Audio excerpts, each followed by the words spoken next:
Hey Mo, we need to get an intro down for this channel, you know. Yeah, but what are you thinking, Lee?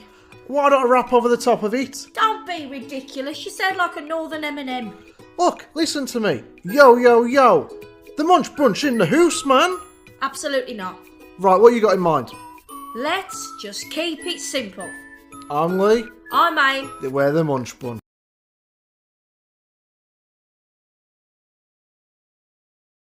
Hi everyone and welcome back to another mukbang with Aim and Lee. We are the Munch Brunch UK. Lee, tell them what we have on the menu. Hey Mo, we have a Chinese takeaway. Anyone order a Chinese? Take it away, hey Mo.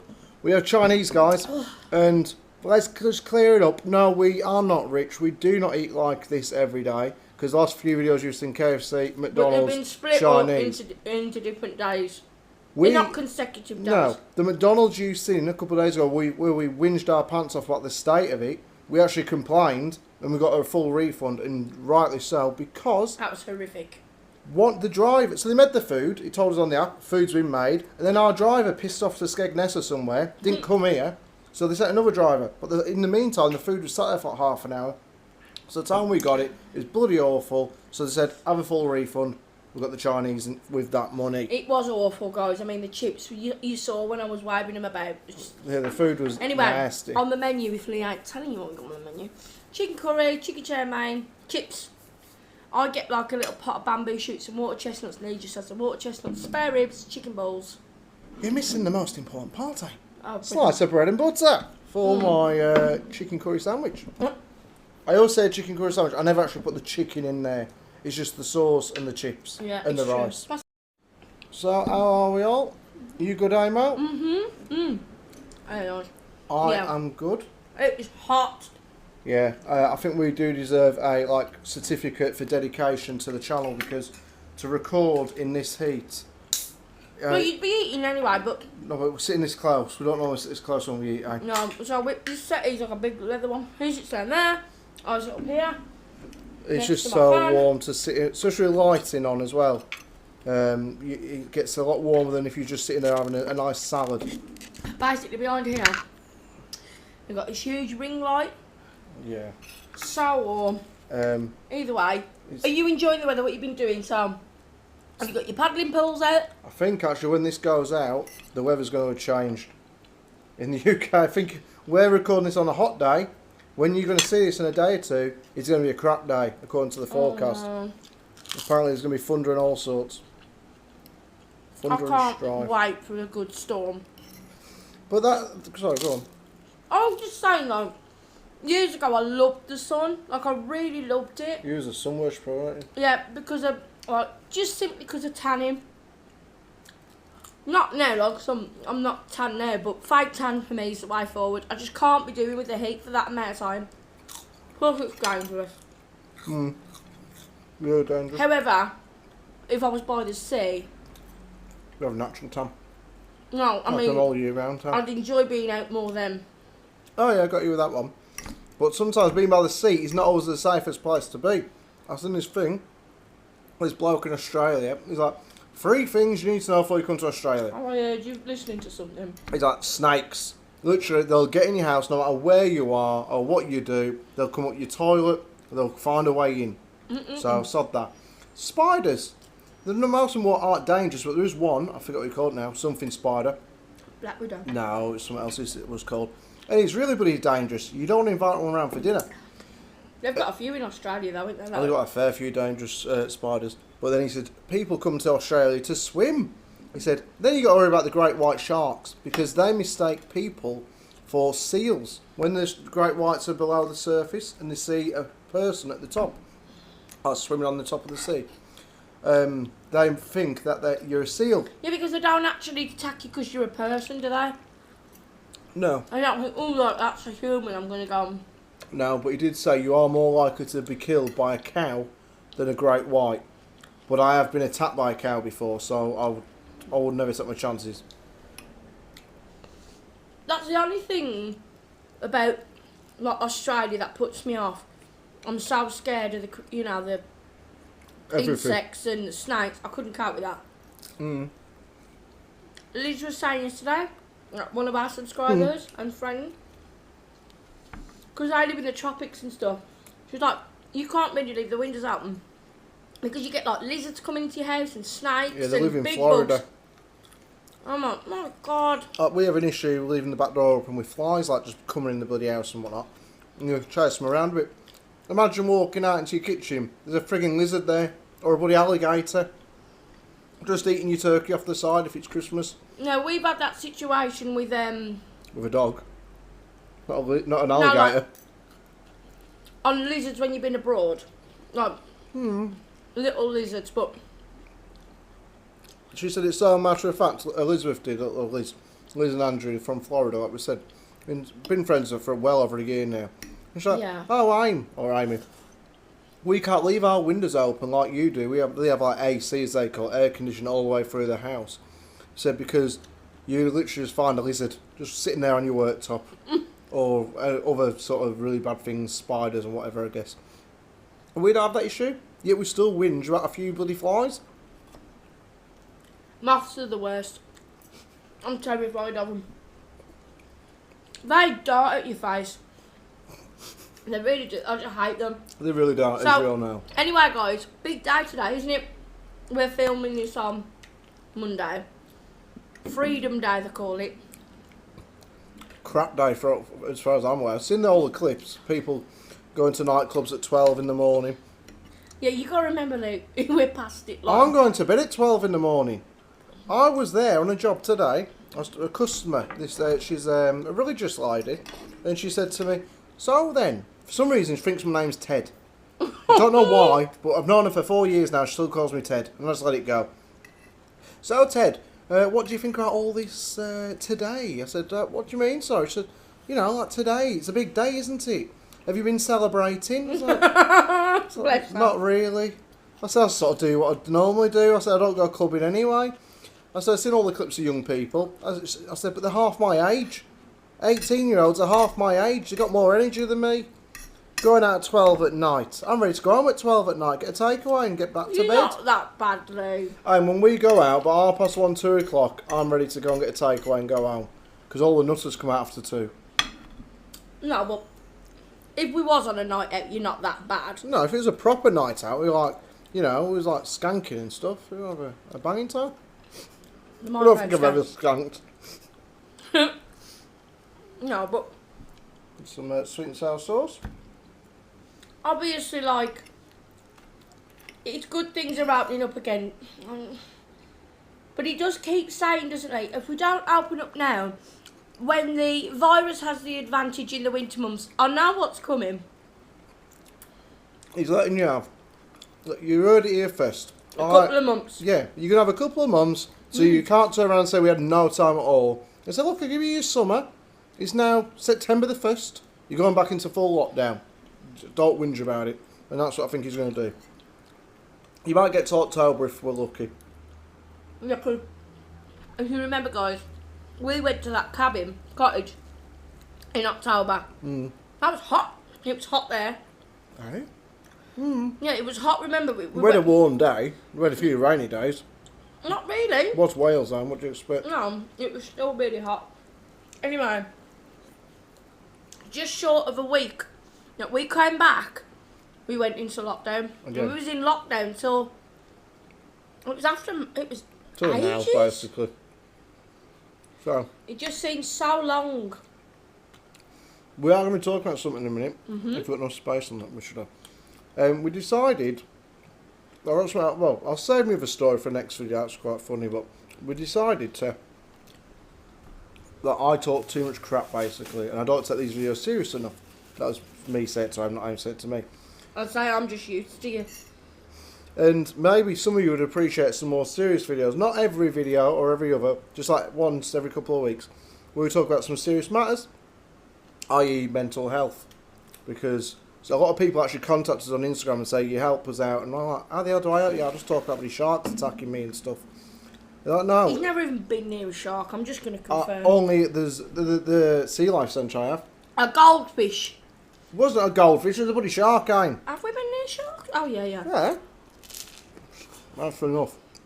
I'm sure that glass wasn't thick enough. Anyways.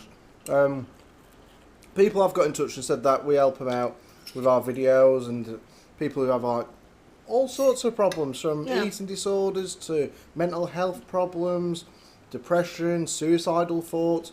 They don't tell us on the YouTube comments because they don't want everyone and anyone to know, but they do tell us on private message. We'll never reveal anyone's name. We're not about that. No. But we just thought, maybe, we have been told, like, can you talk about this subject, that subject? So we said, yeah, okay. Once every couple of weeks, we'll do a serious video, and I'll wind my neck in and have a serious chat with Aim. Because Aim suffers from mental health issues, and probably brought on by me 9 times out of 10. So we thought we'd have a chat about it. Yeah. And I think it doesn't always have to be Mental Health Month for you to kind of take notice of other people's issues and different things we all go through, because it's like I always say, when you've got a picture painted of somebody and you see them on the outside and they look well dressed, or they've got makeup on, or a man's wearing a nice suit, or like Lee has like a funny persona about him, that doesn't mean there's something not going on in the background. Well, you say Mental Health Month. When you say that, it makes you immediately think, oh, for this 1 month, we've got to like worry, be concerned for people's mental health and stuff. But when you think about it, like you yourself, you know, although we're only aware of it for a month, people who don't have mental health concerns and issues, people who go through it, like I can attest to this, you can tell you, they don't just have it for that 1 month of the year. Alright, Aim, it's June, you don't have to have your mental health problems. No, this is 12 months of the year. Every day for a lot of people. But it's just that it's only a year. Yeah. Which is a bit crap, really. We should have Mental Health Awareness Day once a month, maybe. Maybe that'll make us a bit more aware of it. I think basically, like, you know, to cut a long story short, don't take anyone at face value, because nobody would really think that I had it. I mean, I've got severe issues, severe. I'm under, like, the mental health team in the respect of, I'm waiting for, like, my 4th lot of treatment. I've got really, really, really bad health anxiety, depression, and I was diagnosed with GAD, general anxiety disorder, and SADS, seasonal adjustment disorder. So, 15 years ago in October, 14 years ago in October the 30th at 20 to 1 in the morning, out of nowhere, this is how it all began. It actually began when I was a child, but that's another story. I had like these pains, didn't I? And I'd been having them for a few days, and I was getting a bit worked up, and then all of a sudden, I had it really bad. Like, I thought, oh my God, I'm having a heart attack. I went downstairs, and my mum was watching it. It's clear as day, I remember, 20 to 1, and she was watching a programme called Celebrity Scissorhands. And I just went to my mum. I went to my mum, and I went, Mum, I think I'm dying, I'm having a heart attack. And then it got worse and worse and worse, and I was sweating, and I couldn't cope, and I couldn't breathe, and my chest felt like it was being tightened. I thought, I'm having a heart attack. It turned out it was my first ever proper panic attack, which is like a heart attack in masquerade, isn't it? Like it kind of it mimics a heart attack, in other words. And my mum, for a week more or less straight, slept downstairs with me and just held my hand because I was convinced I was dying. I lost like a stone in a week. I didn't eat anything. The first thing I ate in like a week was a plate of green beans because I was convinced that anything I put in my body was going to kill me.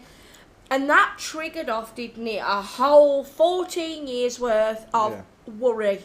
And I'll put a pause on it for a second. We'll come straight back to what I'm talking about, because I think that's good for this video.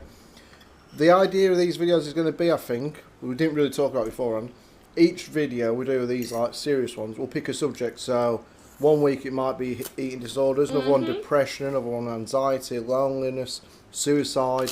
So just today, just as a lead into them ones, as an introduction, we'll just talk about us two. So about Aim and what she's gone through, and my side of being with Aim through that. And then on the next one, he's been my absolute rock. On the next one, we'll pick an actual topic and talk about other people and stuff. So carry on, Emma. So the year leading up to that, We had some problems, didn't we? Yeah. Well, Not nothing silliness. to go into. But also me and Lee lost a baby, didn't we, that year? And I was very poorly with it, wasn't I? Like, come out of hospital. Really bad. I was really ill. Like, I was losing a lot of blood. I mean, it was a lot, wasn't it? You know, it wasn't like a simple thing. And then I think it got all a bit too much for me, and it just triggered off this thing. Now, when I was a little girl, I had scarlet fever. I thought I had meningitis. I was always paranoid about going to the doctors, and I've actually been evaluated about my past. And she said, when I used to go to the doctors, I used to have this antibiotic. It was like a banana flavour, and it made me so violently ill, but I had to have it because I used to get like really bad things, so I had to have it. So she said it was like my psychologist. She was like, oh, it's a psychological thing. You associated it from the past, so it's brought on health anxiety as an adult. Moving all the way forward the last 14 years, to cut a big long story short, there is nothing in my head I haven't had medically. My head is like a sponge when it comes to medical diagnosis. I can talk about anything medical because I've researched that much nonsense. Because I've been convinced, haven't I? Yeah, over the years. I can Panic wake up. attacks, everything. I can wake up in the middle of the night. Aim's there on her phone. Aim, what you doing? Oh, nothing. I'm just looking at YouTube. And guarantee, I mean, it's not as bad now. No. I reckon it took about 11 years to get to that point. In the last few years, she's calmed down a little bit. But for at least 10 years, maybe 11 years, maybe a bit less, I don't The really know. researching has been horrendous. Just like researching everything. So if I get a headache and it's there for a couple of days, maybe it's sinusitis, because I get that quite a bit. Aim might have sinusitis, where your sinuses get blocked. But to Aim, she had it the one time, and because she doesn't really have it a lot, I was like, Aim, you probably got your sinuses are blocked. To Aim, she had like a brain tumour or something, like really terrible and stuff. I believe it, I wake up every day. What you see on these videos is not me at all. Like, I am me, I'm happy, but I live every day thinking that it's my last Christmas, I'm going to die. And I believe it. Today, I believe it. Like, I've had something on my arm for 2 years, but I'm one of these with health anxiety that I'm too scared to go to the doctors. I'm not the other way where, like, I've been down that route. Oh, I need to check with the doctor this, I need scans. I'm totally the opposite way, so if I have something, I ignore it. Totally out of order, totally wrong, but I am waiting for treatment for this so I can actually start going. I am so petrified of death, of doctors, of results, of everything that I cannot physically go. It all comes, well, from what you told me anyway, from like when I was younger, being only children, I can say this like how I was. Not so much now. As I got older, I moved away from my family. I moved down here at 21 to be with Aim and Tia. I took a big step away from all my family to the point where if I only speak to Mum once a week, I'm okay with that. Maybe a bit wrong on my part. And it takes something to happen like my granddad being really unwell now and you're like, fuck's sake, you feel really bad and you want to be closer to your family, so I want to move back up there. But like Aim and me growing up very close to our mums, my dad worked every hour God sent. Aim's dad was the same, he only ever had Sundays off. Yeah, my mum, we was very privileged as a family that both of our dads were the breadwinners type of thing. My mum didn't have to ever. My mum owned a business. She had a clothes shop. She sold a business. But my dad provided for everything. So my dad couldn't do everything, but he was like a manager. It was our family business basically. And so my mum was there for me. Your mum was there for you. It's kind of like that. But the downside of that is, when I was young, my mum got ill. I was like 8, and she had peritonitis. Peritonitis. I thought it was something else altogether. She had gallbladder issues. Yeah. But from that, she got peritonitis, obviously, because it was infectious. She was rushed into hospital, and she wrote me a note, and I kept this note for years. I'm gutted I've lost it as I got older. And it's basically, look, I'll be all right. Look after your dad. He's gonna need you. I'll always love you. It's like could have been. It was a just in case now. Yeah, just in case now, in case she didn't make it out or something or other. And I kept this letter for years and years and years. So I was probably about 17, 18 and it just got lost when we moved.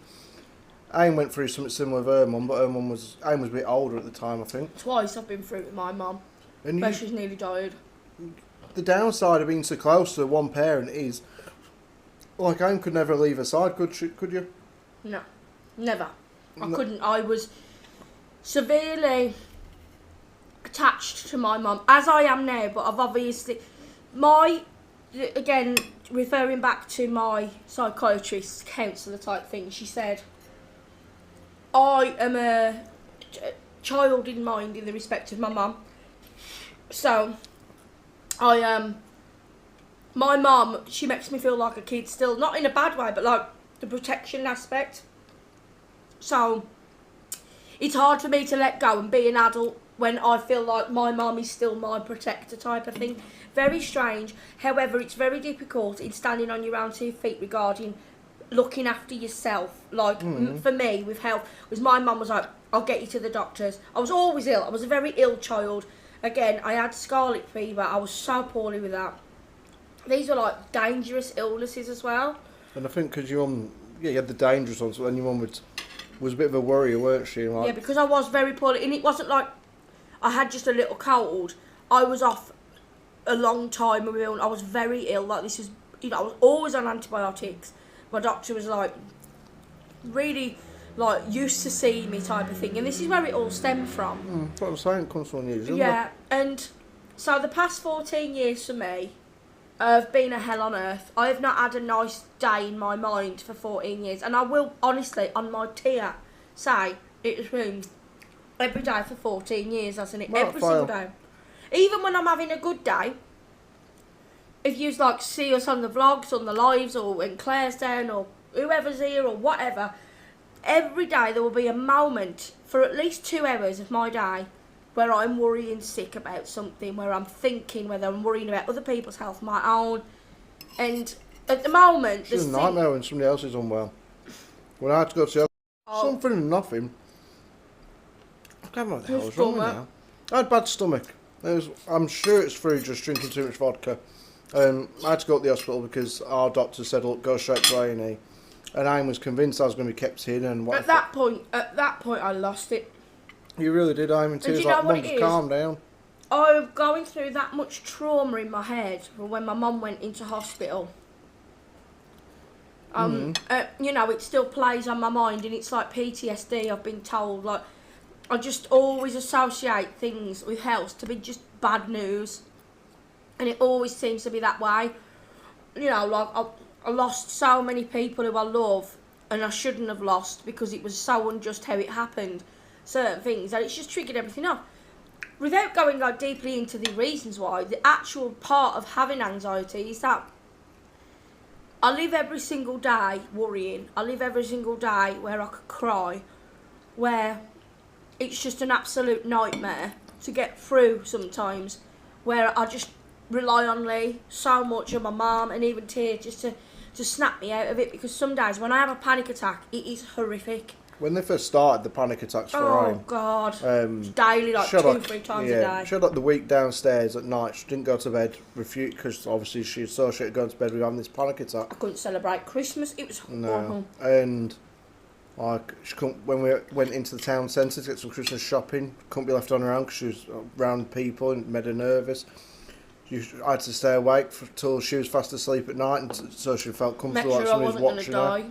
It was awful. But when push comes to shove, and I don't know if a lot of people like this who have worries and are scared of stuff and general panic about stuff, when it really comes to it, so I was always like, from the day, mate, I won't be able to cope if something happens to Mum. That's it, I'll be done, I can't handle it. And Mum went into hospital 2 years ago now, was it? Yeah. About 2 years ago in the March, or I'm crap with dates. March. And me and I went round, her dad was out, her mum wasn't in hospital at that point, she was at home, and we'd gone round to see her. Well, I found her and she was speaking weird on the phone, and my dad was down the barbers. I went, Dad, you should go back home and see what's going on. And he found me up, didn't he? Get yourself down here now, your mum is... There was blood everywhere. She worked well. But Aim stepped up, and at the time, if I said to her like 2 weeks ago, Aim, you're going to go to the hospital, you go to... I mean, 7 hours a day. Bear in mind, Aim was there the whole time. I came and went like a couple hours a day.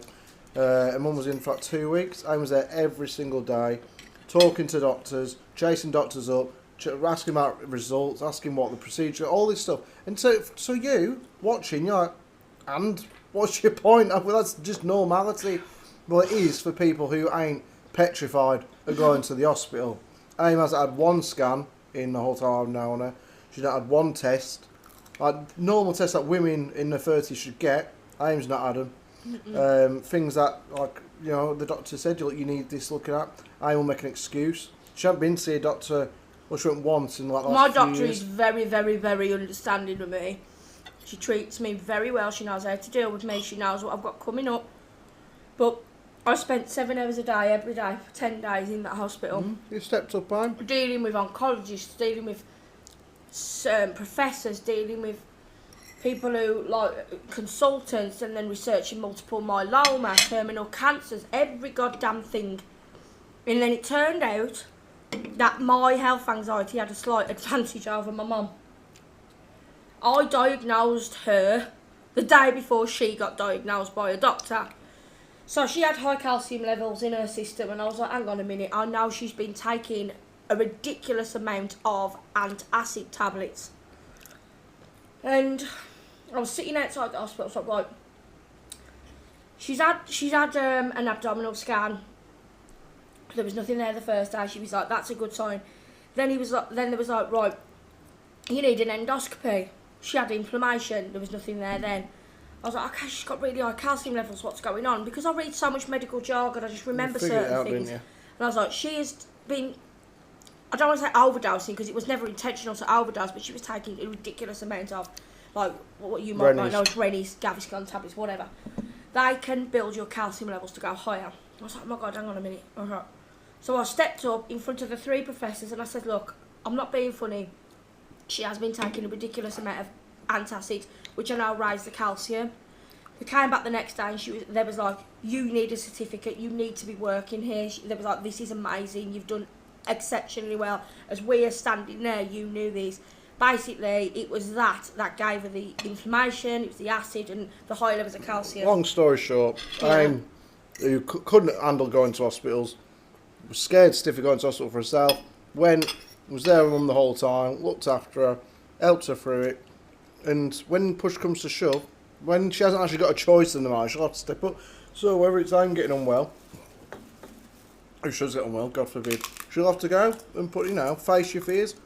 Well, it's easier said than done. Yeah. Like, I hate the idea of staying in hospital just because I can't be asked to stay in hospital. It's more environmental with you, isn't it? With me, it's what I'm going to find out. And having that kind of anxiety in life, it destroys you. It really, really destroys. It's destroyed me. I'm a different person. I'm not saying I'm a bad person. I'm a good person, but I'm not the same person as I used to be. But if it hadn't been for Lee and my family, literally sometimes get me through a day and an evening at night time when they feel like the dark consumes you, it's awful the things that go through your head. And I'm waiting for treatment. This is my 4th lot of treatment. This is the highest I can get. You can only imagine what it'd be like for people who go through what you're going through, or other sort of mental health or issues, and don't actually have anyone. Yeah, so I know we're not obviously family and that, or you don't know us, but if you do need to, like, send us a message and we'll talk to you.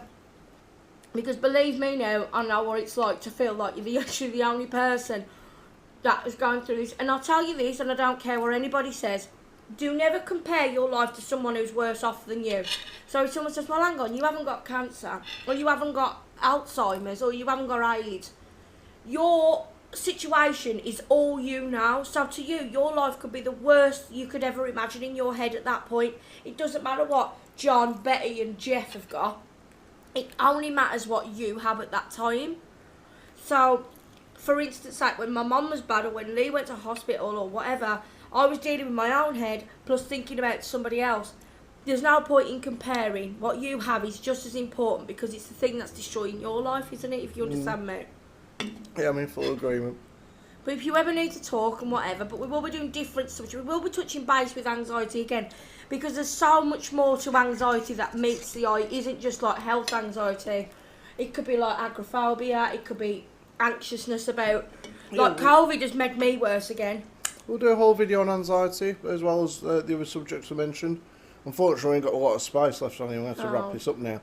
But it's just an introduction to, like, so you don't think, oh, these two pillars coming on here talk to us about anxiety and depression. Well, one of us goes through it all the time.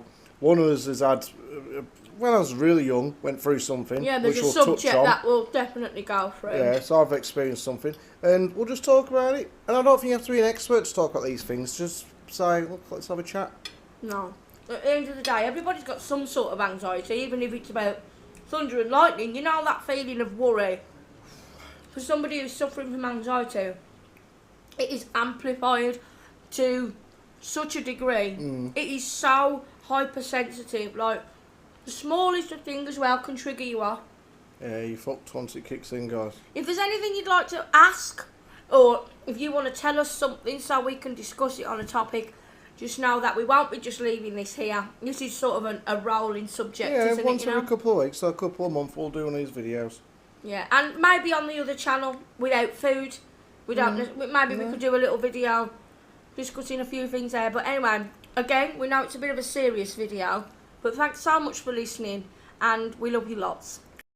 Comment, share, like, and subscribe, and don't forget to turn on your notification bell so you don't miss any future videos.